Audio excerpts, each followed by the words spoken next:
ओम गं गणपते नमः। आप सभी का मेरे चैनल पर बहुत बहुत स्वागत है। इस वीडियो में हम बृहस्पतिवार व्रत कथा सुनेंगे। बृहस्पतिवार का दिन भगवान विष्णु और बृहस्पति देव जी को समर्पित है। इस दिन भगवान विष्णु और बृहस्पति देव का पूजन करना चाहिए तथा कथा सुननी चाहिए। बृहस्पतिवार की कथा सुनने से सभी समस्याओं से छुटकारा मिलता है और जीवन में सुख समृद्धि आती है। तो आइए सुनते हैं अद श्री बृहस्पतिवार व्रत कथा।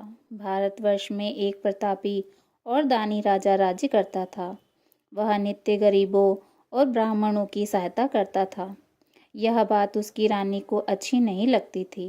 वह न तो गरीबों को दान देती थी और न ही भगवान का पूजन करती थी और राजा को भी दान देने से मना किया करती थी। एक दिन राजा शिकार खेलने वन को गए हुए थे तो रानी महल में अकेली थी। उसी समय बृहस्पति देव साधु के वेश में राजा के महल में भिक्षा के लिए गए और भिक्षा मांगी। रानी ने भिक्षा देने से इनकार कर दिया और कहा, हे साधु महाराज, मैं तो दान पुण्य से तंग आ गई हूँ। मेरा पति सारा धन लुटाते रहता है। मेरी इच्छा है कि हमारा सारा धन नष्ट हो जाए, फिर न तो बांस रहेगा और न बांसुरी बजेगी। साधु ने कहा, देवी तुम तो बड़ी विचित्र हो। धन संतान तो सभी चाहते हैं। पुत्र और लक्ष्मी तो पापी के घर में भी होना चाहिए। यदि तुम्हारे पास अधिक धन है तो भूखों को भोजन दो, प्यासों के लिए प्याऊ बनवाओ, मुसाफिरों के लिए धर्मशालाएं खुलवाओ। जो निर्धन अपनी कुंवारी कन्याओं का विवाह नहीं करा सकते उनका विवाह करा दो। ऐसे और कई काम हैं जिनके करने से तुम्हारा यश लोक परलोक में फैलेगा। परंतु रानी पर उपदेश का कोई फर्क न पड़ा। वह बोली, महाराज आप मुझे न समझाइए। मैं ऐसा धन नहीं चाहती जो हर जगह बांटती फिरूं। साधु ने उत्तर दिया, यदि तुम्हारी ऐसी इच्छा है तो तथास्तु। तुम ऐसा करना कि बृहस्पतिवार के दिन घर लीपकर पीली मिट्टी से अपना सर धोकर स्नान करना, भट्टी चढ़ाकर कपड़े धोना। ऐसा करने से आपका सारा धन नष्ट हो जाएगा। इतना कहकर वह साधु महाराज वहां से लोप हो गए। साधु के अनुसार कई बातों को पूरा करते हुए रानी को केवल 3 बृहस्पतिवार ही बीते थे कि उसकी समस्त धन संपत्ति नष्ट हो गई। भोजन के लिए राजा का परिवार तरसने लगा। तब एक दिन राजा ने रानी से बोला कि हे रानी, तुम यहीं रहो, मैं दूसरे देश को जाता हूँ, क्योंकि यहाँ पर सभी लोग मुझे जानते हैं, इसलिए मैं कोई छोटा कार्य भी नहीं कर सकता। ऐसा कहकर राजा परदेश चला गया। वहाँ जंगल से लकड़ी काटकर लाता और शहर में बेचता। इस तरह अपना जीवन व्यतीत करने लगा। इधर राजा के परदेश जाते ही रानी और दासी दुखी रहने लगी। एक बार जब रानी और दासी को 7 दिन तक बिना भोजन के रहना पड़ा तो रानी ने अपनी दासी से कहा, हे दासी, पास के ही नगर में मेरी बहन रहती है। वह बड़ी धनवान है। तू उसके पास जा और कुछ ले आ ताकि थोड़ी बहुत गुजर बसर हो जाए। दासी रानी की बहन के पास गई। उस दिन गुरुवार था और रानी की बहन उस समय बृहस्पतिवार व्रत की कथा सुन रही थी। दासी ने रानी की बहन को अपनी रानी का संदेश दिया, लेकिन रानी की बड़ी बहन ने कोई उत्तर नहीं दिया। जब दासी को रानी की बहन से कोई उत्तर नहीं मिला तो वह बहुत दुखी हुई और उसे क्रोध भी आया। दासी ने वापस आकर रानी को सारी बात बता दी। सुनकर रानी ने अपने भाग्य को कोसा। उधर रानी की बहन ने सोचा कि मेरी बहन की दासी आई थी, परंतु मैं उससे नहीं बोल सकी, इससे वह बहुत दुखी हुई होगी। कथा सुनकर और पूजन समाप्त करके वह अपनी बहन के घर आई और कहने लगी, हे बहन, मैं बृहस्पतिवार का व्रत कर रही थी। तुम्हारी दासी मेरे घर आई थी, परंतु जब तक कथा होती है तब तक न उठते हैं और न ही बोलते हैं, इसलिए मैं नहीं बोली। कहो दासी क्यों आई थी? रानी की बहन बोली, बहन तुमसे क्या छिपाऊं, हमारे घर में खाने तक को अनाज नहीं है। ऐसा कहते कहते रानी की आंखें भर आईं। उसने दासी समेत पिछले 7 दिनों से भूखे रहने तक की बात अपनी बहन को विस्तार पूर्वक सुना दी। रानी की बहन बोली, देखो बहन, भगवान बृहस्पति देव सबकी मनोकामना पूर्ण करते हैं। देखो शायद तुम्हारे घर में अनाज रखा हो। पहले तो रानी को विश्वास नहीं हुआ, पर बहन के आग्रह करने पर उसने अपनी दासी को अंदर भेजा तो उसे सचमुच अनाज से भरा एक घड़ा मिल गया। यह देखकर दासी को बड़ी हैरानी हुई। दासी रानी से कहने लगी, हे रानी, जब हमको भोजन नहीं मिलता तो हम व्रत ही तो करते हैं, इसलिए क्यों ना इनसे व्रत की विधि और कथा पूछ ली जाए ताकि हम भी व्रत कर सकें। तब रानी ने अपनी बहन से बृहस्पतिवार व्रत के बारे में पूछा। उसकी बहन ने बताया, बृहस्पतिवार व्रत में चने की दाल और मुनक्का से विष्णु भगवान का केले के जड़ में पूजन करें तथा दीपक जलाएं, व्रत कथा सुनें और पीला ही भोजन करें। इससे बृहस्पति देव प्रसन्न होते हैं। व्रत और पूजन विधि बताकर रानी की बहन अपने घर लौट आई। 7 दिन बाद जब गुरुवार आया तो रानी और दासी ने व्रत रखा। गुड़साल से जाकर चना और गुड़ ले आई। फिर उसने केले की जड़ तथा विष्णु भगवान का पूजन किया। अब पीला भोजन कहाँ से आए, इस बात को लेकर दोनों बहुत दुखी थीं। चूंकि उन्होंने व्रत रखा था, इसलिए बृहस्पति देव उनसे प्रसन्न थे।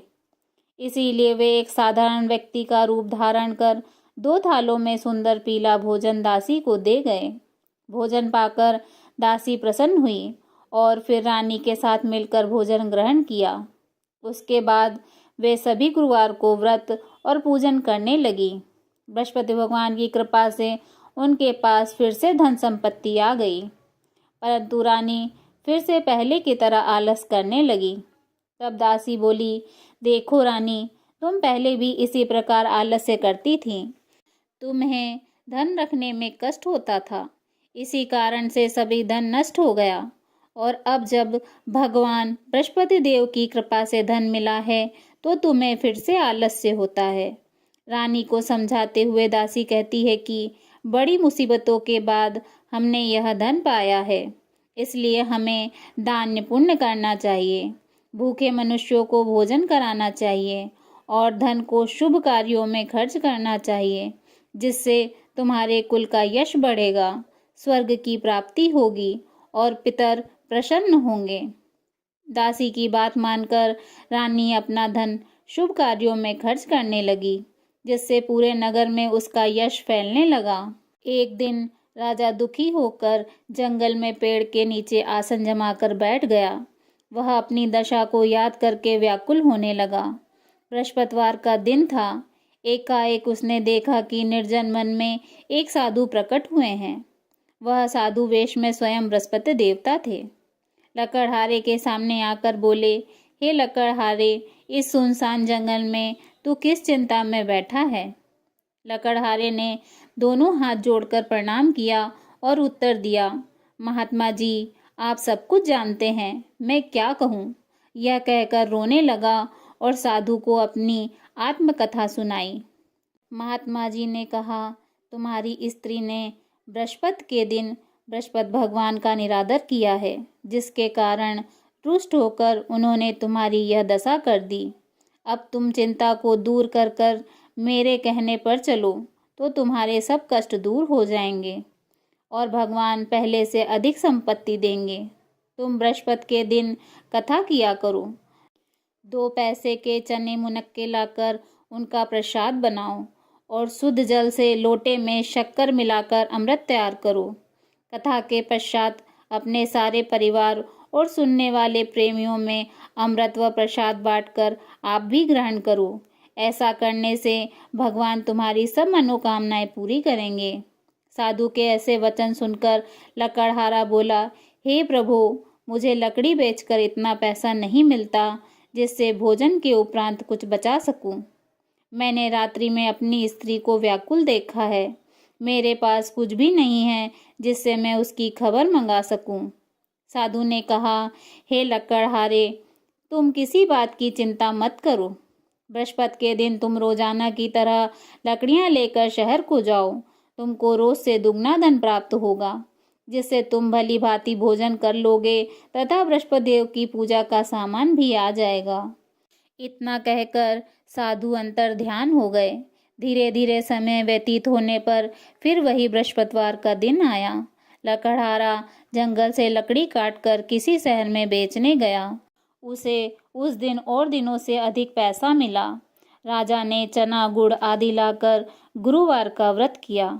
उस दिन से उसके सभी कलेश दूर हुए। परंतु जब दोबारा गुरुवार का दिन आया तो बृहस्पतिवार का व्रत करना भूल गया। इस कारण बृहस्पति भगवान नाराज हो गए। उस दिन उस नगर के राजा ने विशाल यज्ञ का आयोजन किया तथा शहर में यह घोषणा करा दी कि कोई भी मनुष्य अपने घर में भोजन न बनाए, न आग जलाए। समस्त जनता मेरे यहाँ भोजन करने आए। इस आज्ञा को जो न मानेगा उसे फांसी की सजा दी जाएगी। इस तरह की घोषणा संपूर्ण नगर में करवा दी गई। राजा की आज्ञा अनुसार शहर के सभी लोग भोजन करने गए, लेकिन लकड़हारा कुछ देर से पहुंचा, इसलिए राजा उसको अपने साथ घर ले गए और ले जाकर भोजन करा रहे थे। तभी रानी की दृष्टि उस खूंटी पर पड़ी जिस पर उनका हार लटका हुआ था। वह वहां दिखाई नहीं दिया। रानी ने निश्चय किया कि मेरा हार इसी मनुष्य ने चुरा लिया है। उसी समय सिपाहियों को बुलाकर उसको कारागार में डलवा दिया।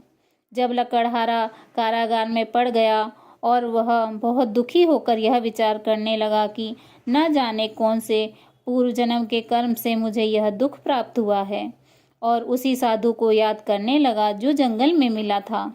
उस समय तत्काल बृहस्पति देव साधु के रूप में प्रकट हुए और उसकी दशा को देखकर कहने लगे, अरे मूर्ख, तूने बृहस्पति देव की कथा नहीं कही, इसी कारण तुझे दुख प्राप्त हुआ है। अब चिंता मत कर, बृहस्पति के दिन कारागार के दरवाजे पर 4 पैसे पड़े मिलेंगे। उनसे तू बृहस्पति देव की पूजा करना, तेरे सभी कष्ट दूर हो जाएंगे। बृहस्पतिवार के दिन उसे 4 पैसे मिले। लकड़हारे ने कथा कही। उसी रात्रि को बृहस्पति देव ने उस नगर के राजा को स्वप्न में कहा, हे राजा, तूने जिस आदमी को कारागार में बंद कर दिया है वह निर्दोष है, वह राजा है, उसे छोड़ देना। रानी का हार उसी खूंटी पर लटका है। अगर तू ऐसा नहीं करेगा तो मैं तेरे राज्य को नष्ट कर दूंगा। इस तरह रात्रि में स्वप्न को देखकर राजा प्रातः काल उठा और खूंटी पर हार देखकर लकड़हारे को बुलाकर क्षमा मांगी तथा लकड़हारे को योग्य सुंदर वस्त्र आभूषण देकर विदा कर दिया। बृहस्पति देव के आज्ञा अनुसार लकड़हारा अपने नगर को चल दिया। राजा जब अपने नगर के निकट पहुंचा तो उसे बड़ा आश्चर्य हुआ। नगर में पहले से अधिक बाग, तालाब, कुएं तथा बहुत सी धर्मशाला, मंदिर आदि बन गए हैं। राजा ने पूछा कि यह किसका बाग और धर्मशाला है? तब नगर के सब लोग कहने लगे, यह सब रानी और बांदी के हैं। तो राजा को आश्चर्य हुआ और गुस्सा भी आया। जब रानी ने यह खबर सुनी कि राजा आ रहे हैं तो उन्होंने बांदी से कहा, हे दासी, देख राजा हमको कितनी बुरी हालत में छोड़ गए थे। हमारी ऐसी हालत देखकर वह लौट न जाएं, इसलिए तू दरवाजे पर खड़ी हो जा। आज्ञा अनुसार दासी दरवाजे पर खड़ी हो गई। राजा आए तो उन्हें अपने साथ लिवा लाई। तब राजा ने क्रोध करके अपनी रानी से पूछा कि यह धन तुम्हें कैसे प्राप्त हुआ है? तब उन्होंने कहा, हमें यह सब धन बृहस्पति देव की कृपा से प्राप्त हुआ है। राजा ने निश्चय किया कि 7 रोज बाद तो सभी बृहस्पति देव का पूजन करते हैं, परंतु मैं प्रतिदिन दिन में 3 बार कहानी तथा रोज व्रत किया करूँगा। अब हर समय राजा के दुपट्टे में चने की दाल बंधी रहती तथा दिन में 3 बार कहानी कहते। एक रोज राजा ने विचार किया, चलो अपनी बहन के यहाँ हो आए। इस तरह निश्चय कर राजा घोड़े पर सवार हो अपनी बहन के यहाँ चलने लगा। मार्ग में उसने देखा कि कुछ आदमी एक मुर्दे को लिए जा रहे हैं। उन्हें रोककर राजा कहने लगा, अरे भाइयों, मेरे बृहस्पति देव की कथा सुन लो। वे बोले, लो हमारा तो आदमी मर गया है, इसको अपनी कथा की पड़ी है। परंतु कुछ आदमी बोले, अच्छा कहो, हम तुम्हारी कथा सुनेंगे। राजा ने दाल निकाली और जब कथा आधी हुई थी कि मुर्दा हिलने लग गया, और जब कथा समाप्त हो गई तो राम राम कर कर मनुष्य उठकर खड़ा हो गया। आगे मार्ग में उसे एक किसान खेत में हल चलाता मिला। राजा ने उसे देखा और उससे बोला, अरे भैया, तुम मेरी बृहस्पतिवार की कथा सुन लो। किसान बोला, जब तक मैं तेरी कथा सुनूंगा तब तक 4 हरिया जोत लूंगा। जा अपनी कथा किसी और को सुनाना। इस तरह राजा आगे चलने लगा। राजा के हटते ही बैल पछाड़ खाकर गिर गए तथा किसान के पेट में जोर से दर्द होने लगा। उसी समय उसकी माँ रोटी लेकर आई। उसने जब यह देखा तो अपने पुत्र से सब हाल पूछा और बेटे ने सभी हाल कह दिया। तो बुढ़िया दौड़ी दौड़ी उस घुड़सवार के पास गई और उससे बोली, मैं तेरी कथा सुनूंगी, तू अपनी कथा मेरे खेत में चलकर कहना। राजा ने बुढ़िया के खेत में जाकर कथा कही, जिसके सुनते ही वह बैल उठ खड़े हुए तथा किसान के पेट का दर्द बंद हो गया। राजा अपनी बहन के घर पहुंचा। बहन ने भाई की खूब मेहमानी की। दूसरे रोज प्रातःकाल राजा जगा तो वह देखने लगा कि सब लोग भोजन कर रहे हैं। राजा ने अपनी बहन से कहा, ऐसा कोई मनुष्य नहीं है जिसने भोजन नहीं किया हो, मेरी बृहस्पतिवार की कथा सुन ले। बहन बोली, हे भैया, यह देश तो ऐसा ही है। यहाँ पहले लोग भोजन करते हैं, बाद में अन्य कार्य करते हैं। अगर कोई पड़ोस में हो तो देख आऊं। वह ऐसा कहकर देखने चली गई, परंतु उसे कोई ऐसा व्यक्ति नहीं मिला जिसने भोजन न किया हो। अतः वह एक कुम्हार के घर गई, जिसका लड़का बीमार था। उसे मालूम हुआ कि उसके यहाँ 3 रोज से किसी ने भोजन नहीं किया है। रानी ने अपने भाई की कथा सुनने के लिए कुम्हार से कहा। वह तैयार हो गया। राजा ने जाकर बृहस्पतिवार की कथा कही, जिसको सुनकर उसका लड़का ठीक हो गया। अब तो राजा की प्रशंसा होने लगी। एक रोज राजा ने अपनी बहन से कहा, हे बहन, हम अपने घर को जाएंगे, तुम भी तैयार हो जाओ। राजा की बहन ने अपनी सास से कहा। सास ने कहा, हाँ चली जा, परंतु अपने लड़कों को मत ले जाना, क्योंकि तेरे भाई की कोई औलाद नहीं है। बहन ने अपने भाई से कहा, हे भैया, मैं तो चलूंगी, परंतु कोई बालक नहीं जाएगा। राजा बोला, जब कोई बालक नहीं चलेगा तब तुम ही क्या करोगी। बड़े दुखी मन से राजा अपने नगर को लौट आया। राजा ने अपनी रानी से कहा, हम निर्वंशी हैं, हमारा मुंह देखने का धर्म नहीं है और कुछ भोजन आदि नहीं किया। रानी बोली, हे प्रभु, बृहस्पति देव ने हमें सब कुछ दिया है, वह हमें औलाद अवश्य देंगे। उसी रात को बृहस्पति देव ने राजा से स्वप्न में कहा, हे राजा, उठ, सभी सोच को त्याग दे, तेरी रानी गर्भ से है। राजा को यह बात सुनकर बड़ी प्रसन्नता हुई। 9वें महीने में उसके गर्भ से एक सुंदर पुत्र ने जन्म लिया। तब राजा बोला, हे रानी, स्त्री बिना भोजन के रह सकती है, पर बिना बात कहे नहीं रह सकती। जब मेरी बहन आवे तो तुम उससे कुछ मत कहना। रानी ने सुनकर हाँ कह दिया। जब राजा की बहन ने यह शुभ समाचार सुना तो वह बहुत खुश हुई तथा बधाई लेकर अपने भाई के घर आई। तभी रानी ने कहा, घोड़ा चढ़कर तो नहीं आई, गधा चढ़कर आई। राजा की बहन बोली, भाभी, मैं इस प्रकार न कहती तो तुम्हें औलाद कैसे मिलती। बृहस्पति देव ऐसे ही हैं, जैसे जिसके मन की कामनाएं हैं सभी को पूर्ण करते हैं। जो सद्भावना पूर्वक बृहस्पतिवार का व्रत करता है एवं कथा पढ़ता है अथवा सुनता है, दूसरों को सुनाता है, बृहस्पति देव उसकी सभी मनोकामनाएं पूर्ण करते हैं। भगवान बृहस्पति देव उसकी सदैव रक्षा करते हैं। संसार में जो मनुष्य सद्भावना से भगवान जी का पूजन व्रत सच्चे हृदय से करते हैं तो उसकी सभी मनोकामनाएं पूर्ण करते हैं। जैसी सच्ची भावना से रानी तथा राजा ने उनकी कथा का गुणगान किया तो उनकी सभी इच्छाएं बृहस्पति देव जी ने पूर्ण की थी। इसलिए पूर्ण कथा सुनने के बाद प्रसाद लेकर जाना चाहिए। हृदय में उनका मनन करते हुए जयकारा बोलना चाहिए। बोलो बृहस्पति देव भगवान की जय, विष्णु भगवान की जय। बृहस्पति देव महाराज की दूसरी कथा। प्राचीन काल में एक ब्राह्मण रहता था। वह बहुत निर्धन था। उसकी कोई संतान नहीं थी। उसकी स्त्री बहुत मलिनता के साथ रहती थी। वह न तो स्नान करती थी और न किसी देवता का पूजन करती थी। इससे ब्राह्मण देवता बड़े दुखी थे। बेचारे बहुत कुछ कहते थे, किंतु उसका कुछ परिणाम न निकला। भगवान की कृपा से ब्राह्मण स्त्री के कन्या रूपी रत्न पैदा हुआ। कन्या बड़ी होने पर प्रातः स्नान करके विष्णु भगवान का जाप व बृहस्पतिवार का व्रत करने लगी।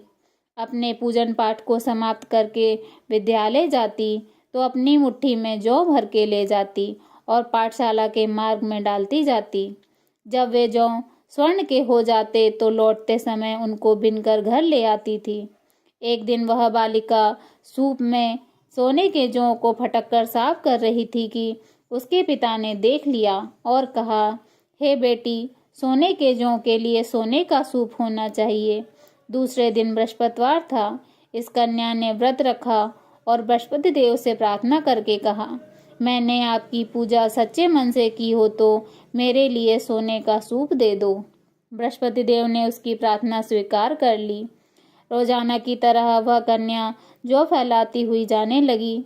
जब लौटकर जौ बिन रही थी तो बृहस्पति देव की कृपा से सोने का सूप मिला।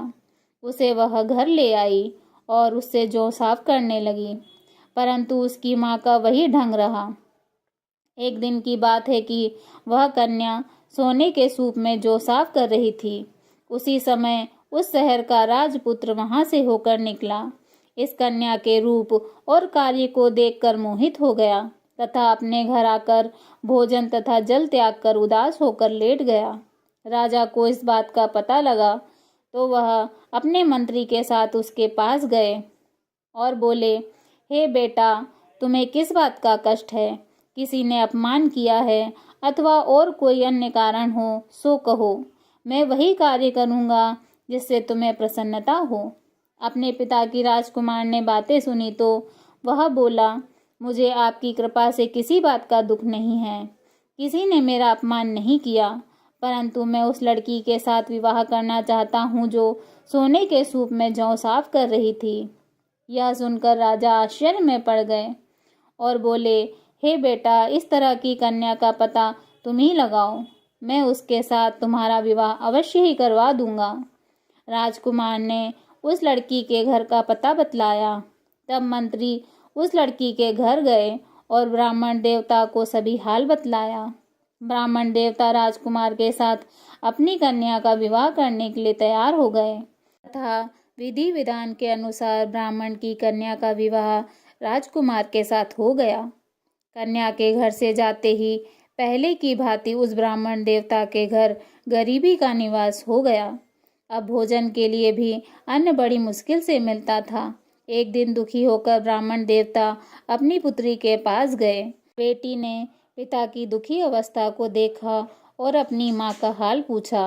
तब ब्राह्मण ने सभी हाल कहा। कन्या ने बहुत सा धन देकर अपने पिता को विदा कर दिया। इस तरह ब्राह्मण का कुछ समय सुखपूर्वक व्यतीत हुआ। कुछ दिन बाद फिर वही हाल हो गया। ब्राह्मण फिर अपनी कन्या के यहाँ गए और सारा हाल कहा। बेटी बोली, हे पिताजी, आप माताजी को यहाँ ले आओ, मैं उन्हें विधि बता दूंगी जिससे गरीबी दूर हो जाएगी। वह ब्राह्मण देवता अपनी स्त्री को साथ लेकर पहुँचे तो अपनी माँ को समझाने लगी, हे माँ, तुम प्रातःकाल प्रथम स्नान आदि करके विष्णु भगवान का पूजन करो तो सब दरिद्रता दूर हो जाएगी। परंतु उसकी माँ ने एक भी बात नहीं मानी और प्रातःकाल उठकर अपनी पुत्री के बच्चों की जूठन को खा लिया। इससे उसकी पुत्री को बहुत गुस्सा आया और एक रात को कोठरी से सभी सामान निकाल दिया और अपनी माँ को उसमें बंद कर दिया। प्रातःकाल उन्हें निकालकर स्नान आदि करवाया और पाठ करवाया तो उसकी माँ की बुद्धि ठीक हो गई और फिर प्रत्येक बृहस्पतिवार को व्रत रखने लगी।